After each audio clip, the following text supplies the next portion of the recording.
हाय आदाब और सत श्री अकाल। और एक बार फिर से आ गया हूं मैं आप लोगों के बीच लाइव DY फैमिली के साथ करंट पल्स रेडियो, यानी कि आज की ताजा खबरों में आप लोगों के पास लेकर आया हूं। आज की ताजा खबर में 11 जनवरी को सुबह के दिन, और ये सारी खबरें मैं आप लोगों के पास लेकर आता हूं BBC हिंदी के माध्यम से।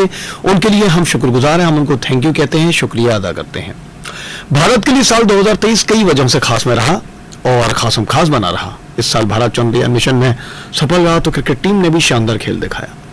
राजनीति में विपक्षी दलों के गठबंधन इंडिया का जन्म हुआ तो मध्य प्रदेश, राजस्थान और छत्तीसगढ़ जैसे राज्यों में नए और चौंकाने वाले चेहरे मुख्यमंत्री की कुर्सियों तक पहुंच गए। लेकिन इस साल कई आम लोग भी मीडिया की सुर्खियों में रहे। सोशल मीडिया पर किसी की निजी जिंदगी की चर्चा होती रही तो गांव का कोई लड़का खेतों में गाते गाते बॉलीवुड तक पहुंच गया। आइए नजर डालते हैं कुछ आम लोगों के चेहरों पर जो साल 2023 के दौरान भारत में खास बने रहे और किसी न किसी वजह से लोगों की जबान पर रहे। पहला, सीमा हैदर। पाकिस्तान की सीमा हैदर इस साल खूब सुर्खियों में रही। भारत के सचिन मीणा से शादी करने के लिए वो पाकिस्तान से भारत पहुंच गई। सीमा ने अपने पाकिस्तानी पति गुलाम हैदर को छोड़ दिया और बिना वीजा के चोरी छिपे भारत पहुंच गई थी।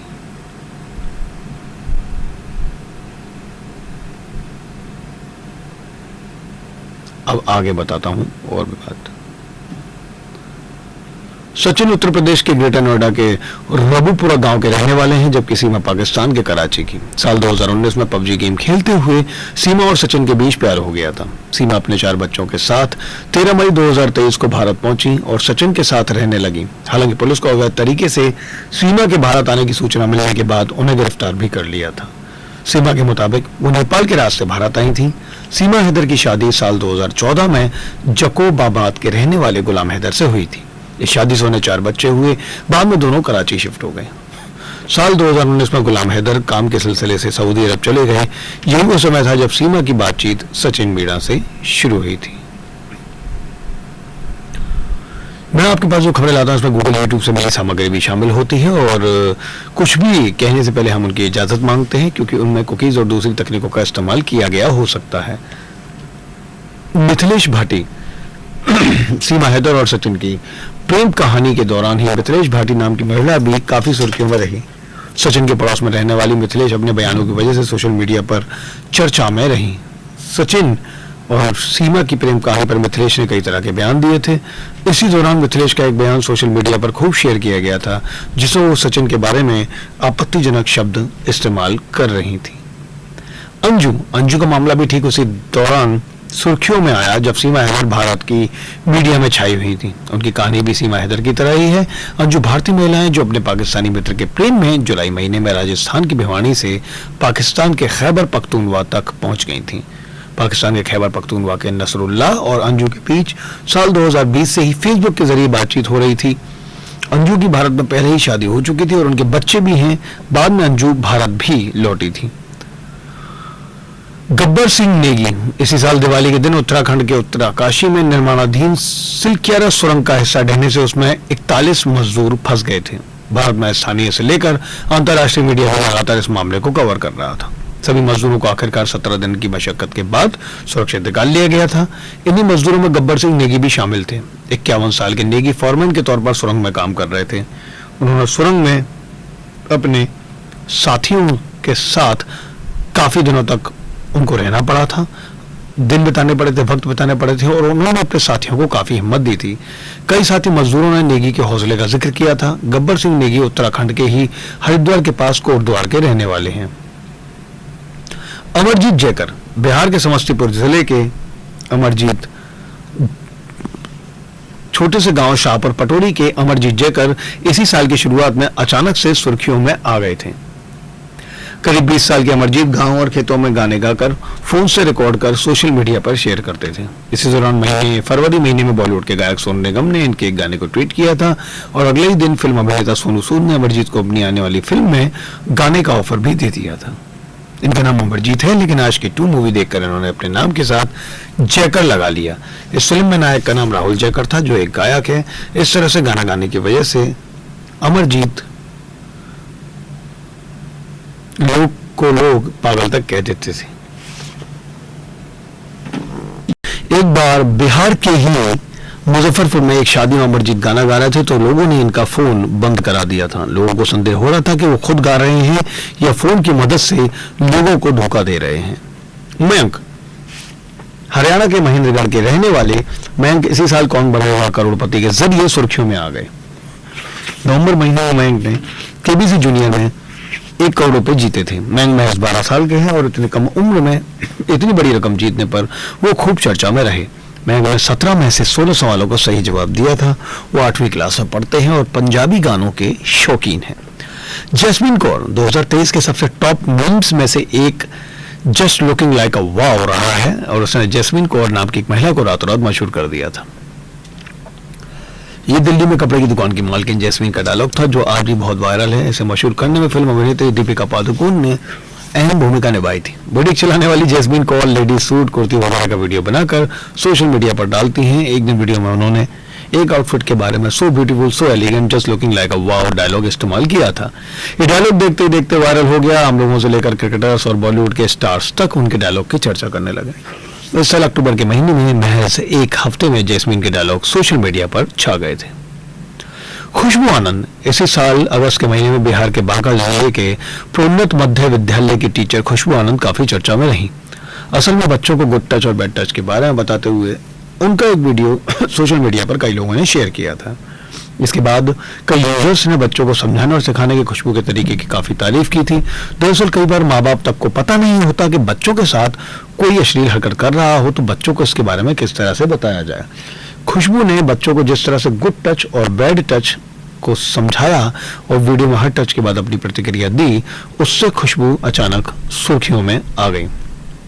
प्रेम गुप्ता, झारखंड की राजधानी रांची के रहने वाले प्रेम गुप्ता अक्टूबर महीने में अचानक खबरों का हिस्सा बन गए। उस दौरान ईंट का भट्टा चलाने वाले प्रेम की तस्वीरें और वीडियो मीडिया और सोशल मीडिया पर वायरल हो गए थे। इसकी वजह थी उनका अपनी बेटी के तलाक लेने के फैसले का स्वागत करना। प्रेम गुप्ता की इकलौती बेटी साक्षी गुप्ता की कुछ महीने पहले ही शादी हुई थी, लेकिन कुछ वजहों से शादी नहीं चल सकी और उन्होंने रिश्ता खत्म करने का फैसला किया। साक्षी ने जब ये बात अपने पिता को बताई तो उन्होंने न सिर्फ बेटी के इस फैसले के साथ दिया बल्कि उन्हें धूमधाम से घर वापस ले आए। उनकी बेटी की घर वापसी उसी अंदाज में हुई जिस अंदाज में वो अपने घर से विदा होकर ससुराल पहुंची थी। बेटी को इस अंदाज में घर वापस लाने का फैसला प्रेम गुप्ता का था। प्रेम गुप्ता के मुताबिक जब बेटी गलत नहीं है तो उसे सम्मान पूर्वक घर लेकर आए। आदित्य कुमार, बिहार के पटना में 6ठी क्लास में पढ़ने वाला ये लड़का साल 2023 में सोशल मीडिया पर खूब छाया रहा।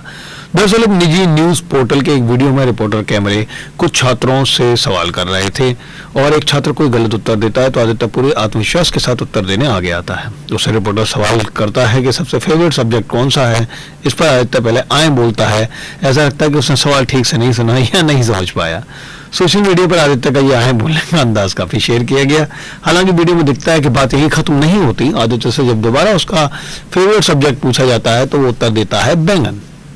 नीलम इस साल 13 दिसंबर को भारतीय संसद भवन और उसके बाहर रंगीन धुआं छोड़ने के मामले काफी चर्चा में रहे और इसी में संसद भवन के बाहर रंगीन धुआं छोड़ने के मामले में नीलम नाम की महिला सुर्खियों में छाई रही।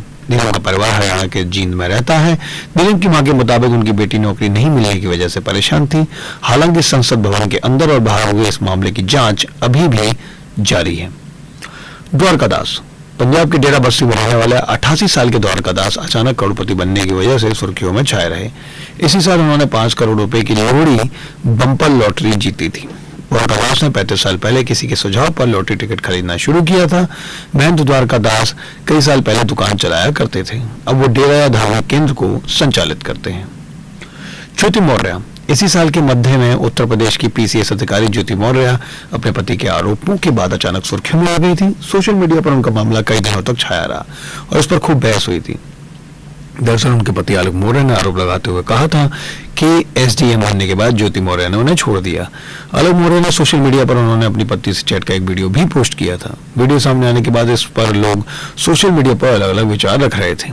एक पक्ष इसे ज्योति मौर्य और आलोक मौर्य का निजी मामला बता रहा था, जबकि दूसरा पक्ष ऐसे वीडियो डालकर यह दावा कर रहा है कि इस घटना के बाद कई पतियों ने अपनी पत्नियों की आगे की पढ़ाई पर रोक लगा दी है।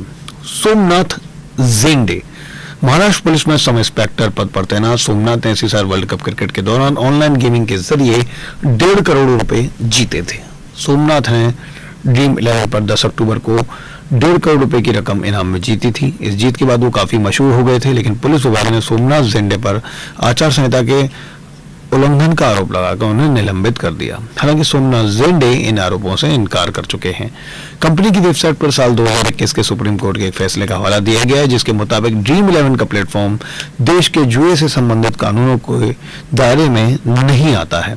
भारत में जुआ अवैध है, लेकिन ऑनलाइन गेमिंग इंडस्ट्री से जुड़े कुछ लोगों की दलील है कि जुए में किस्मत की गुंजाइश अधिक रहती है, जबकि इस ऑनलाइन गेम में हुनर की काफी भूमिका होती है।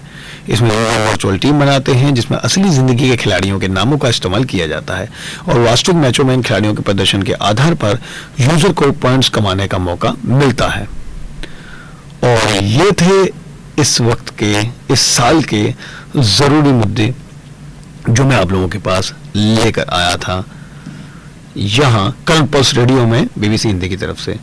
इसके साथ साथ हम लोग और भी लोगों की चर्चा करेंगे और भी बातें आप लोगों को बताएंगे जो इस साल बड़ी मशहूर रही है और चर्चा में रही है। जस्ट लुकिंग लाइक अ वाव के अलावा 2023 में सोशल मीडिया पर और क्या वायरल हुआ था, आइए जानते हैं। और इसके बाद ओरी कौन है? कौन की वायरल सफलता का बहुत बारीकी से अनुसरण मिस्ट्री मैन ओरी ने किया है। कौन है ये वो प्रश्न था जिसका उत्तर नवंबर में हर कोई जानना चाहता था, जब भारत की सबसे बड़ी हस्तियों के साथ एक युवक की तस्वीरें वायरल होने लगी। ओरी के नाम से मशहूर ओरहान अवत्रामणी को बॉलीवुड के कई बड़े सितारों जैसे दीपिका पादुकोण, करीना कपूर से लेकर भारतीय अरबपति मुकेश अंबानी की पत्नी नीता अंबानी जी के साथ भी देखा गया था। उन्हें नीता मुकेश अंबानी सांस्कृतिक केंद्र के उद्घाटनों जैसे कार्यक्रम में देखा गया। उन्हें सुपरस्टार शाहरुख खान के घर पर पार्टी करते हुए भी देखा गया। लेकिन वो इतने लोकप्रिय क्यों थे और उन्होंने ऐसा क्या किया? कई खबरों और लेखों में इसका उत्तर खोजने का प्रयास किया गया। कॉस्मोपॉलिटन इंडिया के साथ एक वायरल इंटरव्यू में ओरी ने समझाने का प्रयास किया कि वो क्या करते हैं। उन्होंने कहा, मैं काम कर रहा हूं, लेकिन मैं खुद पर काम कर रहा हूं। एक दूसरे इंटरव्यू में उन्होंने कहा, मैं जी रहा हूं, मैं एक जगह हूं, यानी कि मैं एक लेबर हूं, मैं जीता हूं। इसके जवाब में लोगों को भ्रमित और आश्चर्यचकित करते रहे। ओरी ने अंत में कहा कि वो ये नहीं चाहते कि उनसे पूछा जाए कि उन्होंने जीने के लिए क्या किया। सुधा मूर्ति का चम्मच लाया सोशल मीडिया पर उठा तूफान। मशहूर लेखिका और परोपकारी सुधा मूर्ति के बयान से उस समय विवाद खड़ा हो गया जब उन्होंने कहा कि वो विदेश यात्रा के दौरान मांसाहारी भोजन के साथ किसी भी आकस्मिक संपर्क से बचने के लिए अपना भोजन और चम्मच खुद लेकर जाती हैं। खुद को अंडा भी न खाने वाली शुद्ध शाकाहारी बताते हुए मूर्ति ने कहा कि मेरा सबसे बड़ा डर यह है कि शाकाहारी और मांसाहारी दोनों व्यंजनों के लिए एक ही चम्मच इस्तेमाल किया गया होगा। सोशल मीडिया उनकी आलोचना करने वाले, उनका बचाव करने वाले समान रूप से विभाजित थे। उनका समर्थन करने वालों ने कहा कि यह व्यक्तिगत पसंद का मामला है, जबकि आलोचकों ने कहा कि उनकी टिप्पणियां भारत की कठोर व्यवस्था और उनकी अपनी संवेदनाओं द्वारा निर्धारित पवित्रता की धारणाओं में निहित थी। कुछ लोगों ने उनके दामाद ब्रिटिश प्रधानमंत्री ऋषि सुनक की एक पके हुए मांस की प्लेट को भी तस्वीरों के साथ शेयर किया था। एक युवा को कितने घंटे काम करना चाहिए? सुधा मूर्ति के बयान के कुछ ही महीनों बाद उनके पति और भारतीय सॉफ्टवेयर अरबपति NR नारायण मूर्ति देश की कार्य संस्कृति पर अपनी टिप्पणी की वजह से चर्चाओं में आ गए थे। व्यवसायी ने एक पॉडकास्ट पर युवा भारतीयों से सप्ताह में 70 घंटे काम करने की अपील की थी। उन्होंने कहा, जब तक हम अपनी कार्य उत्पादकता में सुधार नहीं करते, हम उन देशों के साथ प्रतिस्पर्धा नहीं कर पाएंगे जिन्होंने जबरदस्त प्रगति की है। नारायण मूर्ति को अन्य उद्योगपतियों का समर्थन मिला, जिन्होंने कहा कि भारत जैसी बढ़ती अर्थव्यवस्था को यही चाहिए था। लेकिन सोशल मीडिया पर कई लोगों ने कर्मचारियों के मानसिक और शारीरिक स्वास्थ्य की अनदेखी करने और खराब कार्य संस्कृति को बढ़ावा देने के लिए उनकी आलोचना की। कई लोगों ने उन अध्ययनों की ओर इशारा किया जिनसे पता चलता है कि भारतीयों ने पहले से ही विकसित देशों की तुलना में कम पैसे पर बहुत लंबे समय तक काम किया है।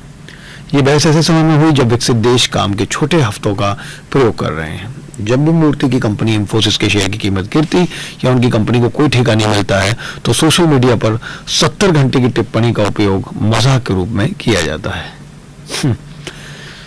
इसी तरह से वायरल दादा दादी ऑस्कर में भारतीय फिल्म में खुशी के वो दो पल थे जिन्होंने पूरे देश को एकजुट किया, जिन्होंने 2023 में सोशल मीडिया पर जीत दर्ज की थी। साल 2023 की शुरुआत निर्देशक कार्तिक गोंजाल्वेस और निर्माता गुनीत मोंगा के द एलिफेंट विस्परर्स के लिए ऑस्कर जीतने के साथ हुई।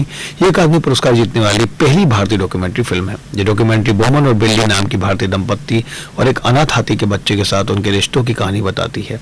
इस हाथी के बच्चे की वो देखभाल करते हैं। साल 2022 में रिलीज होने के बाद से अपनी अंतर्राष्ट्रीय लोकप्रियता के शिखर पर चढ़ते हुए तेलुगु फिल्म RRR के गाने नाटू नाटू ने भी इतिहास रच दिया। वो ऑस्कर जीतने वाला पहला भारतीय फिल्म गीत बन गया। इस ब्लॉकबस्टर गीत ने अपनी श्रेणी में लेडी गागा और रिहाना जैसे दिग्गजों को पछाड़ा।